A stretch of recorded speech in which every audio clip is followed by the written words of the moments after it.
3.1운동의 결과로 대한민국이 대한제국을 대체하는 그런 나라로 수립되는 과정을 보겠습니다. 대한민국이 수립된 날짜는 1919년 4월 11일이다.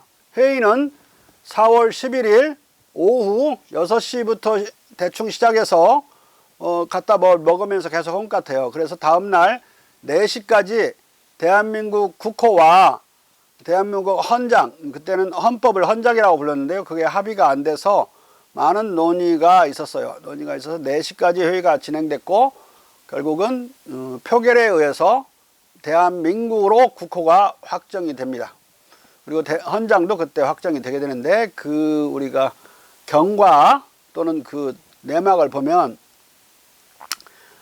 거기에 참석한 사람들은 국내에서 3.1운동에 참가하거나 그 열기 속에 있다가 막 상해로 여러 가지 비밀 루트를 통해서 건너온 분들이 대부분이고 그 상해에서 그걸 준비하던 사람들이 이제 오히려 소수가 되는 그런 분위기 속에서 임시의정원이라는 것이 조직이 됩니다.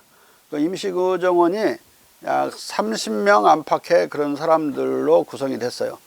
무슨 민족 대표성을 어떻게 아주 공식적으로 가질 수도 없었고 어떤 비공식적인 대표성으로 이제 당시 활동가들이 모인 건데요.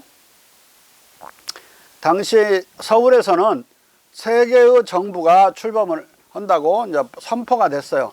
하나는 신한민국, 이 국호를 보면 새로운 대한민국이라는 소리죠.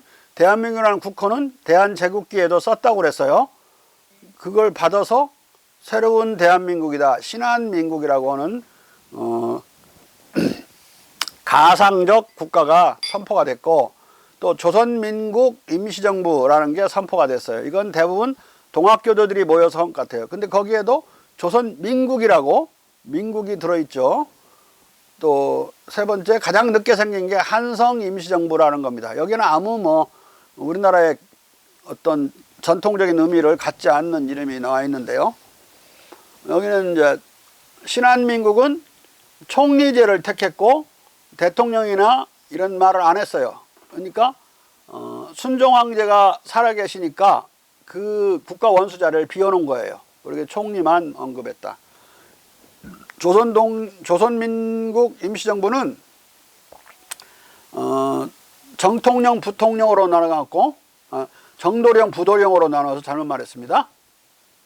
정도령은 손병희, 부도령은 이승만인가 이런 식으로 해놨고 한성 임시정부는 이제 집정관 제도로 해서 집정관은 이승만이라고 해놨어요. 하나씩 보면 신한민국 정부는 1919년 4월 10일 이전에 평안도 지역에서 추진된 것으로 보이는데 내각총리제 정부안을 채택하고 있다. 4월 17일 일제경찰이 수습한 전단에서 처음 실체가 드러납니다.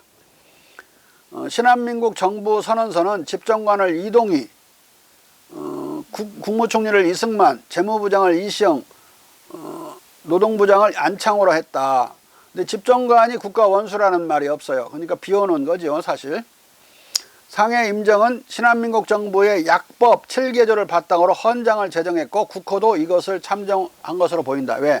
국호가 대한민국이 됐잖아요. 근데 신한민국은 새로운 대한민국이라는 뜻이니까 가장 중요한 이 세 개의 가상정부, 페이퍼 정부라고 그러는데요. 종이 쪽지에 나와 있는 정부 중에는 가장 중요한 게 신한민국이었다. 대한민국 임시정부가 탄생하는 과정에서 가장 중요한 거 이거였다.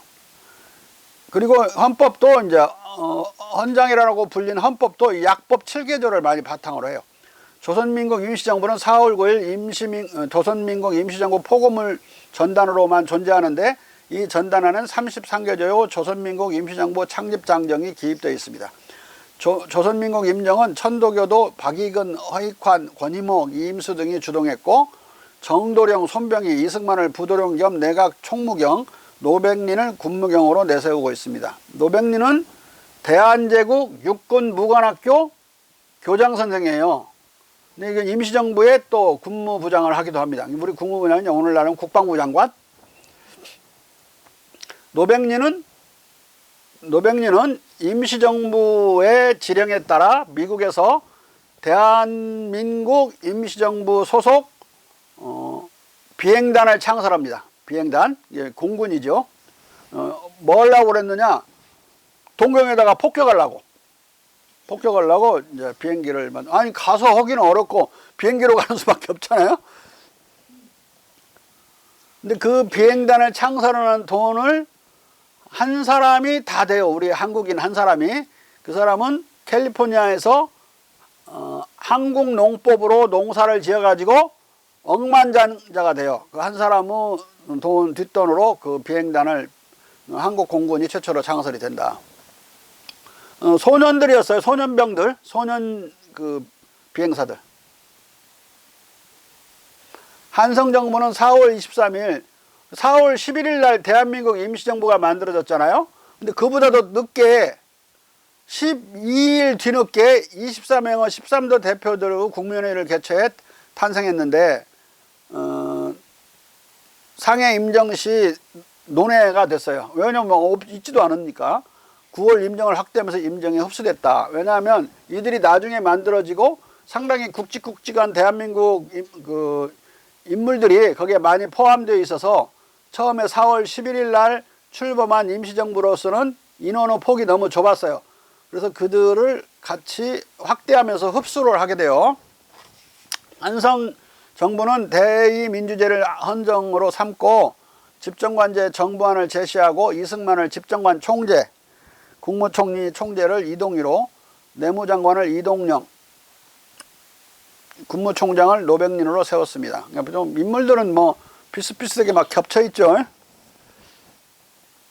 대한민국 임시정부는 당시 세계적으로 유일무이한 임시정부였다. 서구 제국과 일제에 의해서 1930년대까지 멸망한 아시아 아프리카의 22개국 중에서 망명정부를 세워 독립투쟁을 계속한 사례는 대한민국 외에 전무했습니다. 그러니까 여러분들은 임시정부란 말을, 대한민국 임시정부를 너무 많이 들으니까 뭐 당연하다고 생각하지만은 세계적인 차원에서 비교하면 유니크해서 유일무이했다. 또 대한민국은 민황후의 죽음으로 수립되었고, 명성황후는 명성항우라고 불러도 되고 민비라고 불러도 돼요. 조선이었을 때는 민비였고 대한제국이 섰을 때는 명성항우인데 그때는 존재하지 않았잖아요. 추존된 명칭인데 어떤 사람은 쓸데없이 명성항우라고 꼭 불러야 된다고 꼭 의욕다짐하는 사람도 있어요. 그 이사도 거치고 사장도 헌장반한테 나중에 뭐 이사 때 만난 친구가 김이사 한다고 해서 문제 될 거 있어요? 나중에 사장 때 만난 사람은 김사장 하지만 그 별거 가지고 싸워요. 그 다른 것 갖고 싸워야지. 아까 그 총알 한 방을 남았을 때는 누구를 쏘아야 되냐 이런 걸로 싸워야지. 그 쓸데없는 걸로 네? 대한민국과 임정은 고종호 죽음으로 수립되었다. 간략히 줄이면 이렇게 되는 거예요. 명성황후의 죽음으로, 민비 죽음으로 대한제국이 섰고 고종호의 죽음으로 대한민국이 섰다. 이렇게 크게 이해하면 역사는 제대로 이해하는 거예요. 이 말을 어디서 들어본 적이 없을 거예요. 나한테만 계속 들었고. 안 그러고 달리 이해하면 딴 이야기가 돼요. 에? 그리고 국왕의 부부가 침략자와 싸우다가 둘 다 피살된 예는 세계 역사상 이전에도 없었고 이후에도 없었어요. 전무후무한 일이다. 결국은 우리 왕과 왕비가 다 죽었잖아요. 근데 이 정도 목숨을 바치고 싸웠으면 알아줘야 되는데 고종알기를 우습게 하는 자들이 있어요. 또 명성황후도 우습게 알고, 명성황후라는 뮤지컬 때문에 조금 살아났고 고종은 여전히 욕먹고 있는 상황이죠. 네? 그러니까 고종을 욕하는 놈들은 그가 원하든 원하지 않든 다 친일파라고 생각하면 돼요. 네? 매국노까지는 내가 모르겠고 친일파라고. 일본 사상으로 머릿속에 원치 않게, 원하든 원치 않든 다 이미 도배가 돼버린 거예요. 도배가. 아마 내 강의 들으시는 우리 당진 시민 여러분도 아마 내 강의 듣기 전에는 다 친일파였을 거야. 그쵸? 네. 강병기 선생 이의가 있으신 것 같으네. 네? 이의 없습니다. 이의 없어요. 그래서 역사를 배워야 되고, 배운 사람은 안 배운 사람에게 천재로 보인다고 그랬죠. 천재예요. 배운 사람은 안 배운 사람한테는. 천재 되기 쉬운 거라고. 배우면 천재 되는 거야. 천재로 태어났지 않았어도 배우면 천재가 될 수 있다. 아주 작은 예를 내가 많이 들었잖아요. 뭐 이게 스마트폰 들고 기능은 엄청 많은데 뭘 어떻게 해서 어디로 들어가는지 몰라갖고 딸내미한테 물어봤더니 짜증내면서 이것도 몰라하고 탁 손가락으로 한번 클릭하면은 막 돼버리면은 갑자기 딸내미가 천재로 보이잖아요. 아는 사람은 배운 사람은 안 배운 사람은 천재로 많이 보이고, 아마 강병희 선생도 그 딸이나 손자한테 많이 혼날 거예요. 스마트폰 갖고. 응? 그것도 모르냐고. 맞습니다. 그거는 진짜 제대로 친절하게 안 가르쳐줘 이것들이. 네, 맞아요. 예. 우선아 선생님 그쵸? 네. 친절하게 가르쳐 줍니까? 아니요. 큰일 났다 그래요. 큰일 났다. 꼭 뭐라고 한마디씩 하고 가르쳐주고. 아이고, 뭐, 지들은 태어날 때부터 알았던 것처럼. 아마 태어날 때 천재가 아니라도 배우면 천재가 된다. 천재 되는 건 아주 쉬운 일이에요. 그리고 머리가 뭐 나쁘고 좋은 사람 있지만은 어떤 사람은 10번에 그걸 해내면 나는 100번 하면 되고, 100번에서 누가 해내면 나는 1000번 하면 되는 거예요. 공자님이 뭐라고 그랬어요? 1000번에서 하나, 100번에서 하나, 결과는 매일반이라고 그랬어요. 결국 아는 건 똑같은 거니까. 성실하면 천재가 다 된다. 얼만큼 성실하면 되느냐? 내가 맨날 얘기하는 것은 치명적인 성실성이 있으면 된다. 목숨 건 성실성이죠. 여러분들 다 한 번씩 그렇게 해봤어. 고등학교에서 대학 들어갈 때 입학시험을 봤던, 중학교에서 고등학교 들어갈 때 입학시험을 준비했던 간에 한 1년간은 그냥 목숨 걸고 했겠죠. 그 상태를 유지하면 배운 사람이 될 수가 있습니다.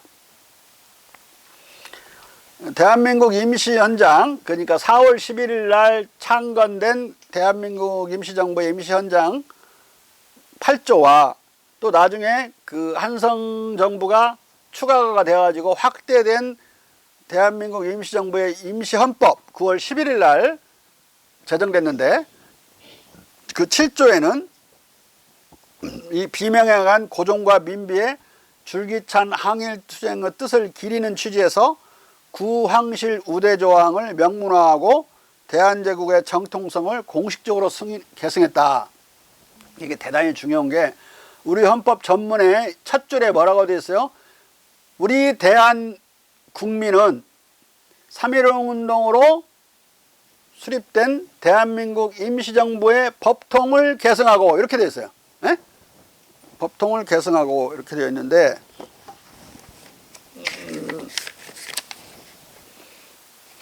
정확히는 유구한 역사와 전통에 빛나는 우리 대한국민은 3.1운동으로 건립된 대한민국 임시정부 법통과 불의에 항거한 4.19 민주주의 이념을 개성하고, 이렇게 되어 있습니다. 대한민국 임시정부 법통이라고 개성한다고 그랬으니까 대한민국 임시정부는 대한제국을 개성한 걸로 또 되어 있잖아요. 7조와 8조에. 8조와 7조에 이렇게 되어 있기 때문에 우리 헌법도 간접적으로는 대한제국의 법통을 계승한 것이기도 하다. 이걸 꼭 염두에 둬야 됩니다.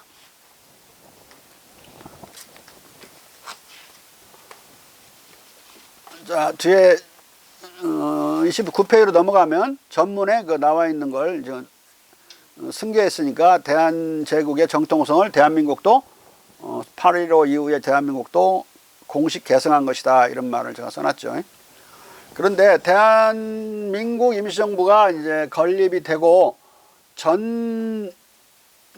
중국에 있는, 그리고 국내에 있는 전 독립 군사 무장단체가 대한민국 임시정부의 휘하로 다 들어와요.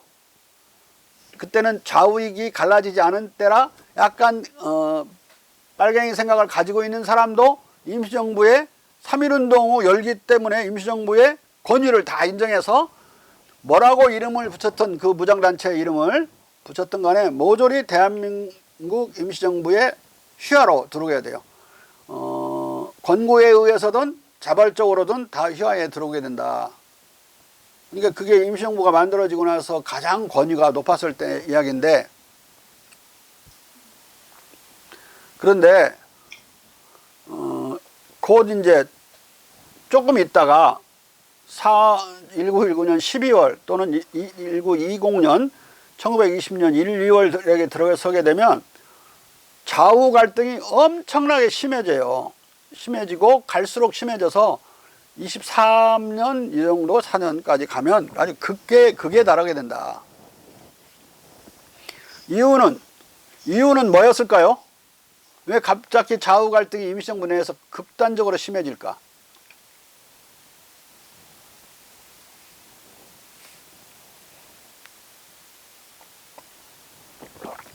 (1919년) 당시만 하더라도 러시아의 혁명이 좌우 갈등, 즉 백군 청군으로 나누어서 싸워가지고 백군 청군이 아니라 백군 홍군의 우세가 아직 점쳐지지 않고 있었던 상황이에요. 대세가 결정이 안 됐는데 1919년 말월로에 이르자 홍군이 우랄산맥 동쪽을 거의 점령하는 상황이 벌어져요. 그러니까 대세가 기울어졌죠. 그래서 1919년 1월 정도 되니까 일본군도 이제 나가야 되는 상황이 밀리면서 일본군들이 이제 시베리아의 빈 권력 공백 상황을 이용해서 시베리아를 몰고 들어갔었거든요. 일본군들이. 이것은 이제 추운 시베리아로부터 퇴출당하는 상황이 벌어져요. 그런데 1923년이 돼서는 볼셰비키 소비에트 정권이 완전히 확립돼요. 확립되니까 좌익들의 목소리도 임시정부 내에서 더욱 커져요.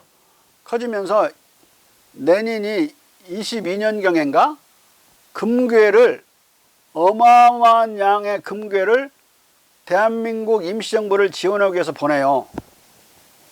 보내는데 좌익들이 그걸 받아와가지고 오면서 쓰기도 하고 와가지고 갖고 온 놈들이 조금만 임시정부에 납입을 하고 거의 3분의 1을 탕진을 해요. 자기들 자익 조직에만 쓰든지 아니면은 여자 나오는 술집에서 다 탕진을 하는 놈이 벌어져요. 그래서 그 중에 한 놈은 그렇게 살다가 임시정부 세력에 의해서 처단돼 버린 자도 있고 그럴 정도로 그냥 이런 지저분한 일까지 발생하고 겹치면서 좌우 갈등이 임정 내부에서 엄청나게 심해져서 특히 이동이라고 하는 자, 신한민국 함경도 평안도 지역에서 집정관으로 추대됐던 이동이라고 하는 자가 이쪽 임시정부 내의 좌익 세력에 두목이 돼가지고 거의 마비를 시켜요. 그래서 이 소련의 혁명적 바람, 즉 그걸 북풍이라고 부르는데요. 북풍회라고 하는 그런 조직도 국내에도 생기고 막 이런 상해에도 생기고 그래가지고 내분으로 말미암아 무력화됩니다. 이게 이제 임정을 무력화시키는 내부적인 요인이었고, 또 외부적인 요인으로는 일본 놈들이 만보산 사건이라는 것을 31년 7월에 조작을 합니다. 만보산 사건은 만보산 지역에 만주 지역 땅이 있는데 거기에 논에다가 물대는 문제로 중국인과 한국인 간의 갈등이 있었어요. 원래 있었는데 일본 놈들이 고용한 조선인 깡패들이 한국 거기 농민들을 지원한답시고 일본 놈들의 지령에 따라 몰려가 가지고 중국인들을 상당수 7, 8명을 때려 죽여버려요. 그리고 부상도 많이 입히고 수십 명을 부상을 입히고 그게 이제 보도가 이제 됐어요. 그러니까 중국인들이 가만히 있겠습니까? 자기들 땅에서 살고 있는 한국인들이 그랬다니까. 그들도 몰려가 가지고 수백 명이 다치고 죽고 하는 일이 벌어져요. 조선인들이.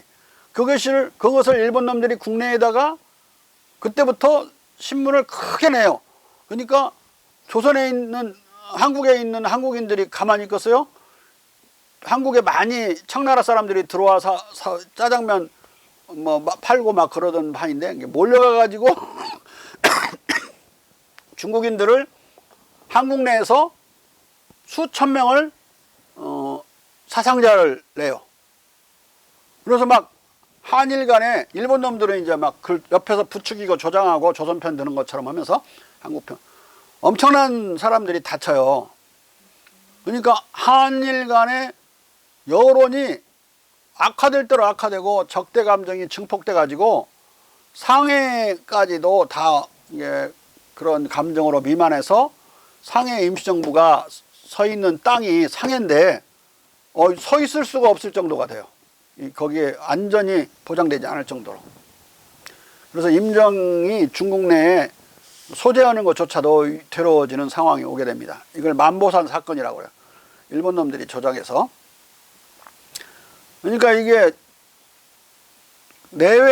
내외로 임정에 존립 위기가 온 겁니다. 그러니까 1919년 말 또는 1920년 초부터 31년까지 극화돼요. 10년 내지 11년간. 이 위기를 어떻게 극복을 해야 되는가, 그 큰 당면 문제였어요, 임정에. 이걸 이제 김구 선생이 극복을 하는데, 고립당해가지고 임정이 집세도 못 내. 그 집 빌려준 사람이 자꾸 나가라고 하니까 아예 있을 자리도 없을 뿐더러 주변의 중국인들은 적대적인 분위기 때문에 존립이 내외로 어려운 상황이 됐는데 어떻게 극복을 해요? 이것을 극복하기 위해서 김구 선생이 한인 애국단이라고 하는 특무공작단을 건설을 합니다. 특무공작이란 임시정부의 지휘하에 일본의 요인들을 제거하는 그런 특무공작을 말하는 거예요. 그래서 한인애국단은 김원봉이 만든 그 특무조직하고 완전히 다른 공식적인 조직이에요, 이거는요.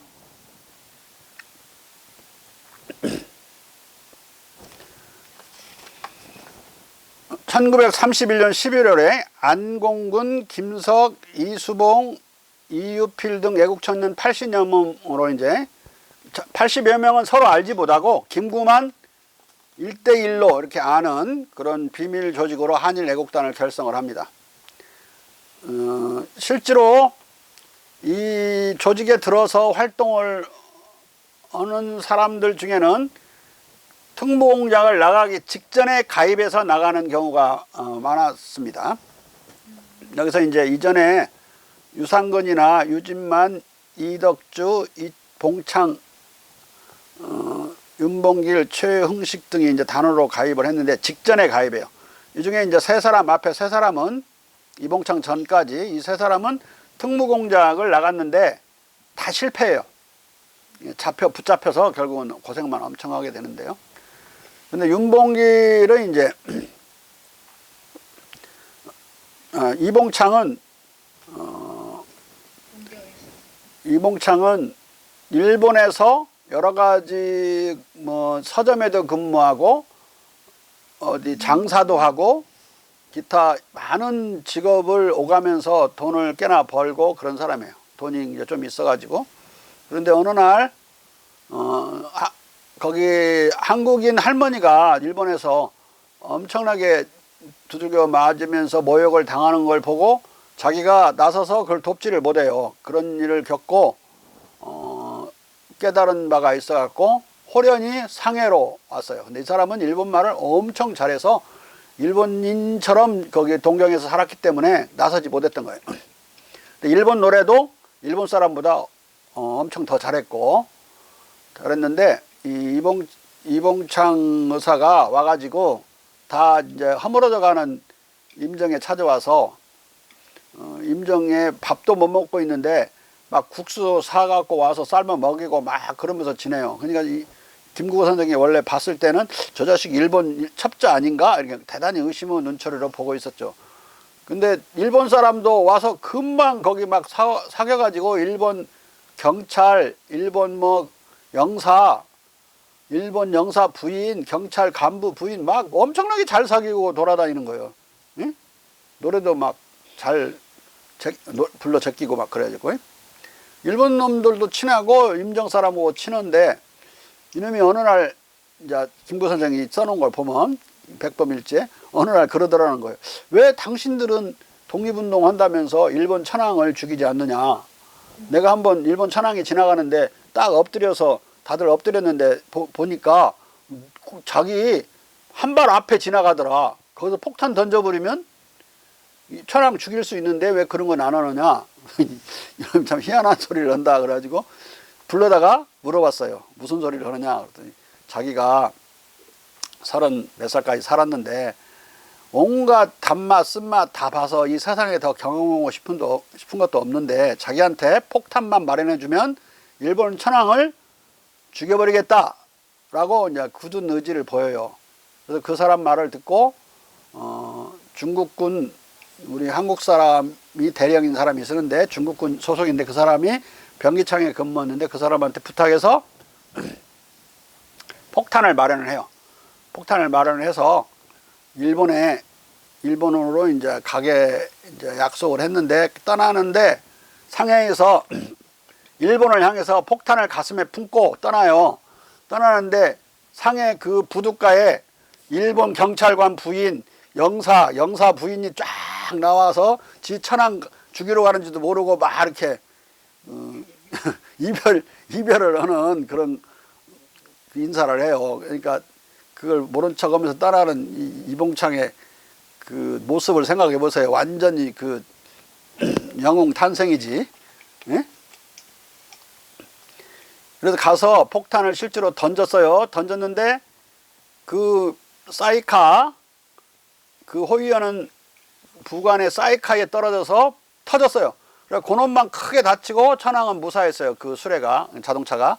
그런데 폭탄이 너무 약했던 거예요. 결국은 이봉창은 이제 쓰러지는데 이 일이 있고 나서 전 세계에 이 사건이 보도가 돼요. 일본 천황을 한국 청년이 저격했다. 폭탄, 작탄했다. 작탄 의거를 했다. 그래가지고 왜 이걸 자세히 설명하느냐. 이 이봉창의 의거와 윤봉길의 의거는 불가분적인 관계에 있는 겁니다. 왜? 금전상으로. 그때부터 엄청난 돈이 들어오기 시작해요. 동포로부터도 제미동포, 제소련동포, 국내동포, 만주동포 엄청난 돈이 들어오고 또 일본 천황을 저격했다니까 일본 놈들이 이 상해를 공격해가지고 상해 사람들이 30만이 죽었단 말이에요. 중국인들이. 그러니까 중국인들이 여러 가지 또 엄청난 돈을 주면서 의연금을 내면서 한중 관계가 아주 좋아져요. 분위기가 좋아져. 이걸 기점으로. 그러니까 중국인들은 한 사람도 이렇게 엄청난 일을 할 사람이 없는 거예요. 안중근 이래로. 자기들을 자결을 하면서 한국인을 대단히 높게 치기 시작하는 거예요. 그러고 나니까 이 경악한 세계 사람들이 한국 임시정부의 존재도 그때서 알게 돼요. 세계에 미국이든 영국이든 전 세계가 알게 돼요. 엄청난 성금이 답지를 하면서 갑자기 그 부도날 뻔한 대한민국 임시정부가 부자가 돼요. 돈이 부자가 돼가지고 그 돈으로 이제 윤봉길의 홍국원 작탄의거, 작자는 터트릴 작자입니다. 폭탄을 터트려서 죽이는 그런 그 의거를 준비하게 돼요. 그래서 이 3개월 뒤에 이 의거가 있는데 그 3개월 사이에 그 대령에게 지난번 폭탄은 좀 문제가 있었다. 최고급으로 만들어라. 중국인들로 모든 기술을 동원해서. 그래가지고 엄청난 폭탄을 만들어요. 그러는 도시락 폭탄 하나와 수톡 폭탄에서 2개를 윤봉길 의사가 가지고 들어가는 거니까 그 돈이 없었으면 그 중국군 병기창을 이용해서 세계 최강의 폭탄을 만들 수가 없었어요. 이봉창 의사와 윤봉길 의사의 의거는 2개는 연결되어 있다. 그 말씀입니다. 그래서 작탄 의거로 거기서 7명을 일본 고위 간부들을 살상을 해요. 네모진대 29페이지 보면 칸안에 30년 4월 29일 날 이 작탄의거에서는 살상된 일본어인 문무대관을 보면 첫 번째 상해 파경군 사령관 시라코와 요시노리 이 대장 별 4개짜리가 그 자리에서 쓰러져서 좀 있다가 죽어요. 하룻밤 자고 나서. 천황이 어주를 내려줬는데도 그 먹어도 죽어. 이자는 파경군 사령관인데 30만의 중국군을 죽이고 상해를 점령한 총사령관이야. 요놈을 죽여버렸으니 중국 사람들이 얼마나 좋아하겠습니까? 난리가 난 거야. 이후부터는 4만 5천 명이 아니 4억 5천만이 허지 못오는 걸 이 24살짜리 청년 한국인이 이걸 했으니까요. 두 번째는 상해 외국 거르민단장 가와바타 데이지 사망. 그 다음에 세 번째는 제9사단장 우에다 겐키치 중장. 이놈은 총사령관이 아니고 그 밑에 있는 사단의 사단장인데 죽었고, 네 번째는 해군 제3대 사령관 노무라기치 사부로 중장 부상. 이놈은 그날 천장절이고 이게 천황의 생일이고 또 상해 점령 성공을 전승을 축하하는 이중적인 의미로 행사였거든요. 그 홍구공원 행사가. 그러니까 그 행사가 있으니까 그 앞에다가 함대를 대놓고 사령관남이 상륙한 거예요. 상륙해서 뒤져버린 거야. 여기서 다친 거야. 그 다음에 주중공사 스게미스 마모루는 다리가 절단돼 버렸다. 근데 이놈은 주중공사인데 나중에 일본 외상이 돼요. 일본 마지막에 이제 외상이 되는데, 이놈이 미주리조호에서 항복조인식을 할 때 일본 대표예요. 그러니까 거기 미주리주의 영상 찍어놓은 거 보면 쩔뚝 하면서 나와요. 이놈이 이때 다리가 하나 날아간 거예요. 우리 윤봉길 의사에 의해서. 이 스게메스하고 우리 노떼하고 연결돼 있다고 막 그러는데, 친일파하고 관련돼 있다고 노떼 그룹이. 근데 이제 노떼 그룹은 스게미스하고 이름이 같아서 그러지 아무 연관이 없다, 이렇게 변명을 하고 있습니다. 참고로 말씀드리는 거예요. 여섯 번째는 상해 총영사 무라이 구라미스 부상. 그다음에 거르민단 일곱 번째 서기장 도로노시게루 부상. 그리고 나머지 경상 입은 놈들은 많아요. 폭탄이 얼마나 강력한지. 던지기는 수통 폭탄을 던졌겠습니까? 도시락 폭탄을 던졌겠습니까? 수통이요. 예? 수통이요. 어떻게 알았어? 사람들은 대체로 도시락 폭탄 던진 줄 아는데, 도시락 폭탄은 가지고 있었고, 두 번째 까서 자기가 죽으려고 자살 폭탄이에요. 수통이 이제 더 커서 그걸로 이렇게 강력한 위력을 냈던 겁니다. 도시락 폭탄을 던진 게 아닙니다. 도시락 폭탄은 지금 내가 던지고 있는 게, 국사학계에 던지고 있는 게 도시락 폭탄이야. 이봉창과 윤복일의 연쇄적인 작탄흑으로 한중 관계는 급격히 완전히 회복돼요. 그 일이 있고 나서 장개석이 우리 김구 선생을 만나보려고 여러 사람을 루트를 통해서 연락을 넣어요. 근데 이 일이 있은 날 바로 김구 선생은 멀리 피신하거든요. 중국인 그 농촌가로 신안도 중국인들의 루트를 따라서. 그러니까 선이 안 닿다가 선이 닿아서 나중에 이제 만나게 돼요.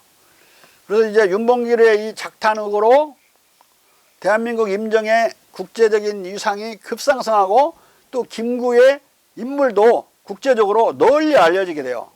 김구라는 사람이 있구나. 그래서 이걸 기점으로 해서 김구가 주석의 자리에 올라요. 이때는 별로 아무것도 아닌 그냥 고위 멤버 중에 하나였을 뿐인데, 그래서 내외 한국인, 중국인의 후원군임이 답지하고 중국인들의 대항 감정이 급히 호전이 됐습니다. 그래서 장개석 총통의 이제 수소문에 의해서 서로 선이 닿아가지고 32년 5월 초에 일기에 장개석 총통이 이제 이 사건에 대해서 뭐라고 써놨냐면, 4월 29일 날 이 윤봉길의 작탄흑어가 있었죠.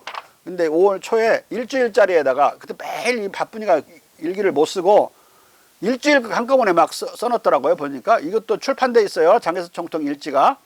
거기 보면 중국의 100만 군대가 해내지 못한 위협을 한국 한 청년이 능히 처리했으니 장하고도 또 장한 일이로다, 이렇게 써놨어요. 얼마나 지금 김구 선생을 보고 싶겠어요. 장개석과 결국은 만나서 대한 군사 동맹 정책이 추진되고, 김구를 수소문해서 직접 만나 회담하고 한일 군사 동맹을 33년 5월에 체결을 하게 된다. 1년 뒤에요. 광복군 창설의 지원을 약속받아요. 광복군의 창설은 윤봉길의 작탄흑어가 없었으면 창설이 안 되는 거예요. 돈도 없고 막 또 훈련을 어디서 그 신식 군대 훈련을 받아야 될 게 아닙니까? 신식 무기로. 이걸 도와줄 건 중국 군대밖에 없어서 중국 군대의 도움으로 광복군이 창설이 돼서 1차적으로 한 60여 명이 그걸 하는데, 중국이 그 이후에 난징 대학살이라고 또 이제 일본군의 공격이 침공이 있으면서 중국이 어려워지면서 37년에 가서는 본격적으로 관동군이 창설되고 본격적으로 중국 침략이 벌어지면서 그것을 중일전쟁이라고 합니다. 31년에는 만주사변이라고 그러고 37년부터는 중일전쟁이라고 그래요. 중일전쟁이 나고, 그러니까 광복군을 어디서 훈련할 때도 마땅치도 않고 일본군은 계속 쳐들어오고 중국에 이리저리. 그래서 이 임시정부도 저쪽 광동까지 내려가기도 하고 그래요. 그래서 안전지대를 찾아서 중국 정부가 가 있는 중경에 가게 되고 임시정부도 중경으로 옮기게 된다. 중경에 이리저리 떠돌다가 3년 만에, 중일전쟁이 난 지 3년 만에 중경에 안착을 하면서, 중경이라고 해서 안전하지 않았어요. 일본의 외군의 공군이 엄청나게 폭격을 해요. 중경도 날아와서 여러 가지 고생을 거기서 하지만은, 거기서 1940년에 중국군의 전폭적인 지원하에서 광복군 창설이 선언된다. 광복군 창설이 선언되면서 만주나 이런 데에 흩어져 있던 많은 우리 독립군 세력들이 중경으로 다 모인다고 그랬죠. 그리고 학도병들이 탈영을 하면 전부 중경으로 모여서 광복군이 처음에는 300여 명으로 출발을 해요. 출발을 해서 나중에 4,000명까지 1944년에는 늘어나게 된다. 대부분 광복군이 늘어나는데 그 인원 보충의 기지 역할을 한 것은 관동군이었다. 관동군으로 끌려온 우리 한국 국적의 우리 청년들이 또는 학도병들이 많이 거기에 들어가요. 광복군에. 그래서 1935년 4월에 중국 광복군 장교 훈련 지원이 있었는데 62명의 사관이 배치됐을 뿐이고, 40년 9월 중경에 정착한 김구희와 임정은 장총통의 특허로 1940년 9월 15일 광복군 선언문을 발표하고 9월 17일 지청천을 총사령관으로 삼아 일단 중국군 시하에 광복군을 창설하게 됩니다. 광복군 선언문의 가장 중요한 문구는 40년에 비육탄 무위 치독립 비적혈 무위 구민족이라는 구절입니다. 꼭 이 강봉기 선생님 이거 외워주세요. 외우세요. 예? 어렵네요. 육탄이 아니면 독립을 이룰 수 없고 적혈이 아니면 민족을 구할 수 없다, 그런 뜻이에요. 예, 멋있으니까 외워두란 소리요. 예? 알겠습니다. 아니 우리 저 우선화 선생님도 외워두시라고. 예?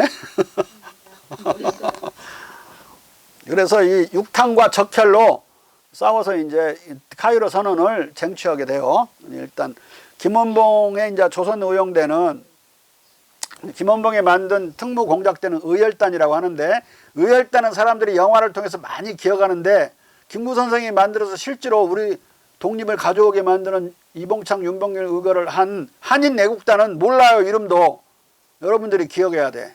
예? 네. 이 의열단 영화는 많이 만들어졌어요. 밀정부터 시작해서 뭐라고 많이 만들었는데, 이게 한인애국단은 이름도 모르고 윤봉길이 어디 소속인지도 몰라요. 윤봉길은 의열단 소속이 아니라 한인애국단 소속이고, 또 이봉창도 마찬가지다. 김원봉의 조선, 여기는 또 좌익이니까 조선의용대, 조선이란 말을 썼죠.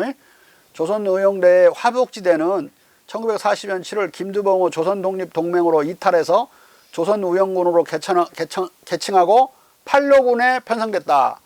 팔로군은 뭘 팔로군이라고 하냐면 중국군하고 장개석의 종국군하고 모택동의 연안 공산군하고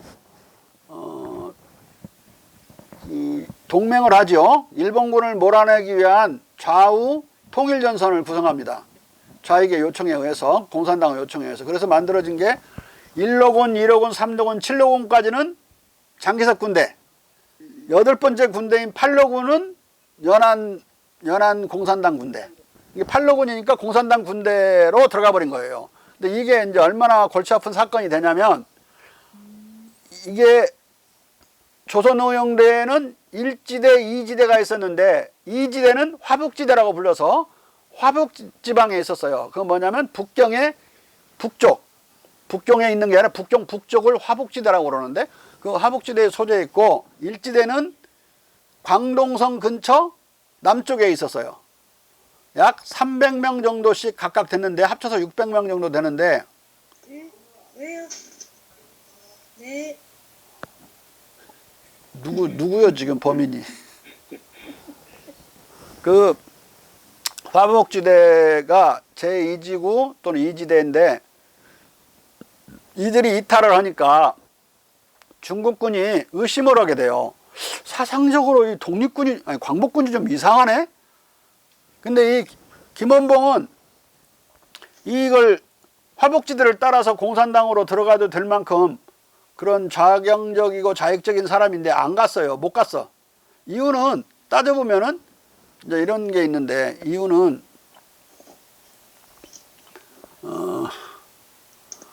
300명 정도 일지대도 된다고 그랬잖아요. 근데 광복군 창립이 선언되자마자 어떤 일이 벌어지냐면 하나씩 둘씩 광복군으로 막 가는 거야. 일지대 장병들이.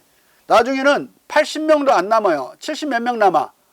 그러니까 이 김원봉은 사실상 그 병사들의 포로가 돼갖고 안 갈 수가 없는 거야. 화북지대가 저쪽으로 이탈했어도 그쪽으로 따라갈 수 없고 자기가 지대장인데 자기 지대의 대부분이 그리로 가버렸기 때문에 그러니까 70명 정도 남고 80명, 7, 80명 남고 나머지 다 갔으니까 거의 220명이 가버린 거잖아요. 자기도 할 수 없이 광복군에 가입을 해서 광복군 총사령관 지청천 장군 밑에 있는 부사령관이 돼요. 근데 아닌 게 나는 귀국을 해가지고도 북으로 가버리죠. 김원봉은 북에 가서 이제 영웅이 되는데 아무튼 이걸로 인해서 중국군이 11개의 반드시 지켜야 될 그 준승이라는 조목을 내놔요. 그래갖고 그 준승, 그 11개 조목을 준승하겠다는 맹세를 하게 만들어, 광복군에. 울며 겨자 먹기로 이 광복군은 이걸 하고 또 두 번째 큰 문제가 중국군으로 편입돼 버려요. 이 편성이. 중국군 군율이 여기에 맞추고 만약에 안 하면은 모든 보급을 끊겠다고 그래. 탄약도, 실탄도, 포탄도, 무기도, 그다음에 그 군량미도 안 주겠다. 할 수 없이 이 사건 때문에 이 좌익들은 광복 운동을 한 게 아니라 방해를 주로 해요. 이렇게 이따위 식으로. 도움이 안 되고 암살이나 하고 그래요. 그래가지고 할 수 없이 그 약속을 해서 이 준승이 해체되고 자립을 광복군이 광복을 되찾는 게 1944년 1월에야 가능하게 돼요. 한국으로 돌아오기 약 1년 7개월 전에야 가능하게 된다. 그래서 광복군은 처음에는 수백 명으로 출발했으나 45년에 3천여 명, 4천여 명으로 늘어나게 됩니다. 늘어나게 된다. 이 광복군의 이제 의미를 내가 말씀을 드리겠습니다. 광복군은 수로는 적었으나 세계에서 가장 지능과 학식이 높은 군대였어요. 왜? 대부분 학도병 출신이기 때문에, 그리고 학도병이 아니더라도 중국에서 많이 유학해서 배운 사람들이 거의 다 독립투쟁에 헌신하고 투신한 사람들이거든요. 그러니까 일단 외국어를 엄청 잘했어요. 일본말을 잘하죠. 중국말을 잘하죠. 영어도 엄청 잘해요. 영어가 죽지 살기의 독립의 무기라고 생각하고, 우리 세 가지 언어에 대단히 능했는데 이제 진짜 능한 건 우리 한국말이었죠. 그 한국말을 가지고 밤에 마이크를 대놓고 야밤에 무슨 공장을 하냐면 일본군이 주둔해 있는 그 지역에 가까이 가서 마이크로 소곤소곤 한국말로 소곤대는 거예요. 우리나라 학도병들이 많이 들어가 있지 않습니까? 그걸 소곤대서 학도병들을 빼내는 거야. 에? 그 한국말을 누가 알아듣겠습니까? 한국 사람 아니면. 예? 일본 놈들이 뭔 소리 자꾸 들리니까 시끄러운 소리라고 생각하고 있는데 이걸 공작을 해서 빼내서 처음에는 막 수십 명씩 20명 30명 단위로 빼내다가 나중에는 일개 중대도 빼내요. 일개 중대가 몇 명이죠? 김남숙 선생님, 일개 중대가 몇 명이에요?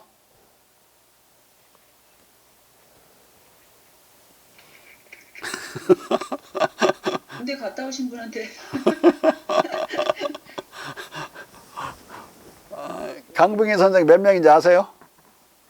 300명인가요? 잘 까먹었네요. 갔다 와도 필요 없잖아. 182명입니다. 182명에 아, 예, 장교 6명. 일개 중대는 4개 소대니까 소대장 장교 4명 더하기 중대장 1명, 그 다음에 작전장교 1명, 또 거기 또 이사종기 1명에서 3명에서 7명 되네요. 182명 더하기 7명, 예? 그러면 189명, 약 200명 가까이 되는 건데, 그게 몽땅 한꺼번에 지휘관을 포함해서 넘어와 버리는 거예요. 이런 걸 보고 영국군하고 미국이 깜짝 놀래요.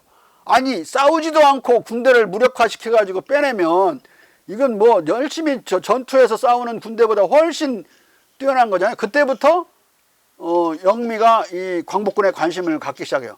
그러니까 전 세계에서 임시정부를 만든 나라도 없었지만 임시정부가 군대를 가졌다는 사실은 진짜로 전무후무한 일이었어요. 에? 깜짝 놀라서 그때부터 광복군에 관심을 가지면서 카이로 선언에 나중에 좋은 결과로 나타나게 되는데, 그 최초의 이제 빌미들이 이렇게 만들어지는 겁니다. 그리고 이 광복군이 중국군에게는 어떤 의미를 갖느냐? 이 미군은 당시 동경에 폭격을 하려고 안달을 하고 있었어요. 근데 둘 리틀 작전이라고, 두 리틀이라는 이름의 중령이 제안한 작전인데, 일본군이 진주만을 폭격을 한 지 6개월 만에 배를 항공모함을 일본의 미군 항공모함을 최대로 접근시켜가지고 그 항공모함에서 이륙해서 700km 떨어진 데서 이륙해가지고 날라와서 동경에 폭격을 해요. 오사카에도 조금 폭격을 하고 약 20대 정도가. 그런데 1700km 날라왔는데 700km를 다시 되돌아 날아갈 수가 없어요. 기름이 떨어져 가지고. 그러니까 앞에가 한 300km 전방에 중국 땅이 있단 말이에요. 그러니까 모조리 중국으로 날아가서 기름이 없는 상태에서 다 불시착을 해요. 작전이 그렇게 돼 있었어요. 그렇게 돼 가지고 2명 빼고 18명 정도가 다 살아서 돌아와요. 미군으로. 본토로 돌아와. 그런데 재수없이 일본군이 점령한 지역으로 떨어지면 이거 죽는 거죠. 그러니까 미군 입장에서는 그 중국군이 가급적 많은 지역을 장악하고 있어야 미군 조종사가 살아남을 확률이 높은 거예요.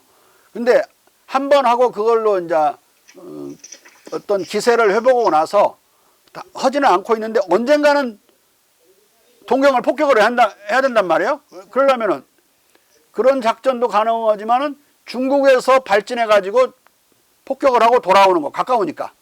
300km 정도 떨어져 있으니까 폭격하고 돌아오면 600km, 700km밖에 안 되잖아요. 700km는 날아갈 수 있었다고.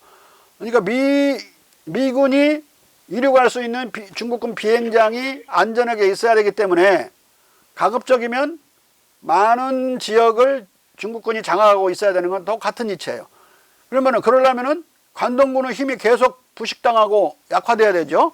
약화돼야 되니까 그 문제가 미군에게도 중요했지만 중국군은 자기 나라의 땅을 되찾는 문제니까 광복군이 여러 가지로 대단히 중요했어요.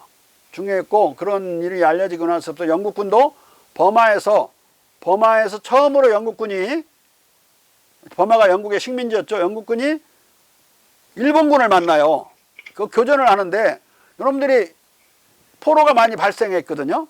근데 이게 통하지를 않는 거야. 이게 일본군하고 영어가 안 통해갖고 우리나라의 광복군의 6명이가가 파견 명령 요청을 받고 파견돼서 거기서 일도 하기도 하고, 이 영국군과 같이. 그러면 또 미군도 그 켈러보든가 만들어가지고 이제 우리 공동작전을 해서 한국에 연합 상륙을 하기 위해서 그런 작전도 막 짜고 그래요. 그만큼 연합국에도 중요하고, 중국군은 광복군이 무조건 중요하고 자기 땅을 되찾아야 되니까. 또 미군은 중국에 의존해 있잖아요. 그러니까 이 연쇄작용 속에서 광복군이 중요한 거야. 광복군의 정치적인 소속처인 대한민국 임시정부의 말을 장개석은 중시하지 않을 수가 없는 그 군사적인 상황에 처해 있었다. 이 연서고리 속에서. 이 문제, 이러한 중요성을 안고 이제 우리가 카이로 선언에 들어가게 되는 겁니다. 자, 오늘은 여기까지 하고 다음은 이제 9강인가요? 9강? 네, 구강. 9강을 할 때 좀 자세히 또 말씀을 드리겠습니다. 자, 오늘은 여기까지. 빠이빠이. 우선아 선생님 빠이빠이. 고생하셨습니다. 네.